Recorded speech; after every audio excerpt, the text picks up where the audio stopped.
ಯಾಕೆ ಎಷ್ಟು ಟೆನ್ಷನ್ ತಗೊಂಡು ಅಡ್ಡಾಡಕತ್ತೀರಲ್ಲ? ಇಲ್ಲ ಮಗ್ಗಲ್ ಮನೆ ಒಂದು ಸಾಲು ತೊಗೊಂಡ್ಬಿಟ್ಟಿನಿ, ನಾಳೆ ಕೊಡ್ಲಿಲ್ಲ ಅಂದ್ರೆ ಮನೆ ಹರಾಜ್ ಮಾಡ್ತೇನೆ ಅಂತ ಹಿಂಗ ಸರಿ ಹಂಗದ. ಆ ಹೆಣ್ಮಗಳು ಅವ್ರ ಮನೆಗೆ ಹೋಗಿ ಕದ ಬಡ್ದು ಅವ ಬಂದು ಸಾಲ ಕೊಟ್ಟವ. ಈಗ ನಮ್ಮ ಸಾಲ ನಾವು ಯಜಮಾನಂತೂ ಸಾಲ ಕೊಡೋಕ್ಕಾಗದಲ್ಲ, ನೀ ಕೊಟ್ಟಿದ್ದು ನೀ ಏನರ ಭಾಳ ಕಿರಿಕಿರಿ ಮಾಡಿದಂದ್ರೆ ನಾಳೆ ನೋಡು ಮತ್ತೆ ನಿಂದ ಇಷ್ಟು ಹೇಳಿ ಬಂದ್ಲ. ಗಂಡಗೆ ಹೇಳ್ದಂತ, ಈಗ ನೀವು ಮೊಕ್ಕೋರಿ ನಾವ ಎದ್ದು ಅಡ್ಡಾಡ್ತಾ ನೋಡ್ರಿ ಆ ಕಡೆ ಅಂತ ಹೇಳಿ, ಇನ್ನು ನೀವು ಮೊಕ್ಕೋಡ್ರಿ ನಾ ಅವ್ನು ಅಡ್ಡಾಡೋದು ಪಾಳೆ ಇನ್ನು. ಅಂದ್ರೆ ನಾವು ದೇವರಿಗೆ ಯಾವಾಗ ಮುಟ್ಟೈತೆ ಅಂತೀವಿ ಅಂದ್ರೆ ಕೊಡ್ಲಾರ್ದು ದೇವರಿಗೆ ಅವಾಗ ಮುಟ್ಟೈತೆ ಅಂತ ತಿಳ್ಕೊಂಡೆ. ಅದರ ವಾಸ್ತವದಲ್ಲಿ ಕೊಡುವ ಜನ, ಕೊಡುವ ಹೃದಯಗಳು. ಒಬ್ಬ ಭಾಗ್ಯಶಾಲಿ ಮನುಷ್ಯ ಯಾವಾಗ ಆಗ್ತಾನ? ಭಾಗ್ಯಶಾಲಿ ಮನುಷ್ಯ ಯಾವಾಗಂದ್ರ ಡೈನಿಂಗ್ ಟೇಬಲ್ ಮೇಲೆ ಎಲ್ಲ ಅಡಿಗೆ ಇದ್ದವರು ಭಾಗ್ಯಶಾಲಿಗಳಲ್ಲ, ಅಡಿಗೆ ಜೊತೆ ಹೊಟ್ಟೆ ಹಸಿವಿರ್ಬೇಕು, ಅವ ಭಾಗ್ಯಶಾಲಿ ಆಗ್ತಾನೆ. ಮನ್ಯಾಗ 8 ಚಲೋ ಡೆವಲಪ್ ಬೆಡ್ರೂಮ್ ಇದ್ದವು ಭಾಗ್ಯಶಾಲಿ ಆಗೋದಿಲ್ಲ, ಹಾಸಿಗೆ ಜೊತೆ ನಿದ್ರೆ ಇದ್ದವು ಭಾಗ್ಯಶಾಲಿ ಆಗ್ತಾನೆ. ಮತ್ತು ಯಾರ ಕೈಯಾಗ ಬಹಳ ಧನ ಐತಿ, ದುಡ್ಡು ಐತಿ, ಧನ ಐತಿ ಇದ್ದವರು ಭಾಗ್ಯಶಾಲಿಗಳಾಗೋದಿಲ್ಲ, ಕೈಯೊಳಗೆ ಧನದ ಜೊತೆ ಯಾರಿಗೆ ದಾನ ಮಾಡೋದು ಗೊತ್ತೈತಲ್ಲ ಅವರು ಭಾಗ್ಯಶಾಲಿಗಳು. ನಾನೊಂದು ಘಟನಾ ಓದ್ತಾ ಇದ್ದೆ. ಅಂದ್ರೆ ಎಂತಿಂಥವ್ರ ಮನಸ್ಸಿನಾಗ ದೇವರು ಕೊಟ್ಟಾನ, ಮಾಡ್ಬೇಕನ್ನೋ ಮನಸ್ಸು ಹೆಂಗಿರ್ತದೆ. ಒಂದು ಕೆಲಸ ಮಾಡ್ಬೇಕಂದ್ರೆ ಸಂಕಲ್ಪ ಬೇಕಾಗ್ತದೆ ಮನುಷ್ಯ.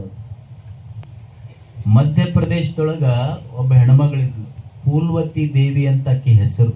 ಫೂಲ್ವತಿ ದೇವಿ ಅವ್ರ ಯಜಮಾನ್ ತೀರ್ಕೊಂಡಿದ್ದ. ಆಕಿ ಊರಾಗ ಒಂದು ಸಣ್ಣ ಮನೆ ಇತ್ತು, ಬಿಟ್ಟು ಮಥುರಾಕ್ ಹೋದ್ಲು. ಮಥುರಾದೊಳಗೆ ಜನ ಭಾಳ ಜಾಸ್ತಿ ಯಾತ್ರಾರ್ಥಿಗಳು ಬರ್ತಾರ ಅಲ್ಲಿ ಒಂದು ಬಂಟೆ ಬಿಹಾರಿ ಅಂತ ಒಂದು ದೇವಸ್ಥಾನ. ಆಕಿ ಫೂಲ್ವತಿ ದೇವಿ ಏನ್ ಮಾಡ್ತಿದ್ಲು ಅಂದ್ರೆ ಬಂಟೆ ಬಿಹಾರಿ ದೇವಸ್ಥಾನದ ಮುಂದ ಪಾದರಕ್ಷೆ ಕಾಯುವ ಸೇವೆ ಮಾಡಕ್ ಶುರು ಮಾಡಿದ್ಲು. ಪಾದರಕ್ಷೆ ಕಾಯಕ್ ಬಂದವ್ರೇನು ದುಡ್ಡು ಕೊಡ್ತಾರಲ್ಲ, ದುಡ್ಡು ಸಂಗ್ರಹ ಮಾಡಿದ್ಲಕ್ಕಿ. ದುಡ್ಡು ಸಂಗ್ರಹ ಮಾಡಿ ಮತ್ತೆ ತಂದೊಂದಿಷ್ಟೇನು ಮನಿ ಉಳಿದಿತ್ತಲ್ಲ ಹಳ್ಳ್ಯಾಗ, ಅದು ಒಂದು ಮನಿ ತೆಗೆದು ಪಾದರಕ್ಷೆ ಕಾಯ್ದು ಬಂದ ಅಥಣಿ ಶಿವೇಗಿಗಳು ಅವ್ರಿಗೆ ತಂದಲ್ಲಿ ಮುರುಘಾ ಮಠಕ್ಕೆ ಮಾಡಿದಾಗ ಅಲ್ಲಿ ಬರೀ ಡಬಗಳ್ಳಿ ಇದ್ದು ಅಂತ. ಡಬಗಳ್ಳಿ ಏನೂ ಇರಲಿಲ್ಲ ಅಂತ. ಆ ಡಬಗಳ್ಳಿ ಒಳಗೆ ಒಂದು ಗುಡಿಸ್ಲ ಹಾಕೊಂಡು ಇದ್ದು ಕಂತಿ ಭಿಕ್ಷೆ ಮಾಡಿದ್ರು.